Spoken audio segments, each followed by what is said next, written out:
Brain tumour எனப்படும் மூளைக்கட்டியை சிறிய அளவிலான கீறல் அறுவை சிகிச்சை மூலம் அகற்றி சென்னை தனியார் மருத்துவமனை சாதனை படைத்துள்ளது.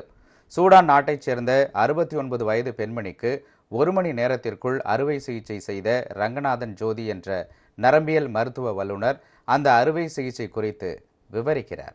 ஒரு 69 வயசு லேடி, வெளிநாட்டிலேருந்து வந்த பேஷண்ட்டு. அவங்களுக்கு தலைவலி வலிப்பு 2 வருஷமாக இருந்தது.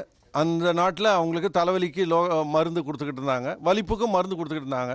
தலைவலி அதிகமாக ஆக அவங்க திருப்பி டாக்டர்கிட்ட போனதுனால அவங்க ஒரு ஸ்கேன் பண்ணியிருக்காங்க.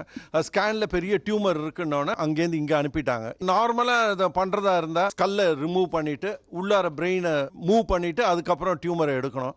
பட் ஆனால் நான் இதை கொஞ்சம் நாவலாக பண்ணணும், அவங்கள மினிமலி இன்வெசிவ், ரொம்ப இது பண்ணக்கூடாது அப்படின்னு ஐப்ரோ இன்சிஷன் போட்டு சின்னதாக போனை ஓப்பன் பண்ணி அந்த போன் வழியாக, அதான் கீ ஹோல் சர்ஜரி, அது வழியாக உள்ளே போய் ஃபுல் டியூமரை வெளியில் எடுத்துட்டு அவங்கள தையல் கூட போடாமல் அந்த தையலில் உள் தையலாக போட்டு அது தானாக கரையிற தையல். ஸோ ஐப்ரோ க்ளோஸ் பண்ண ஆப்ரேஷன் பண்ண வடுவே இல்லாமல் பேஷண்ட்டை 2வது நாளே நார்மல் ஆக்கி 3வது நாள் டிஸ்சார்ஜே பண்ண அனுப்பிட்டோம்.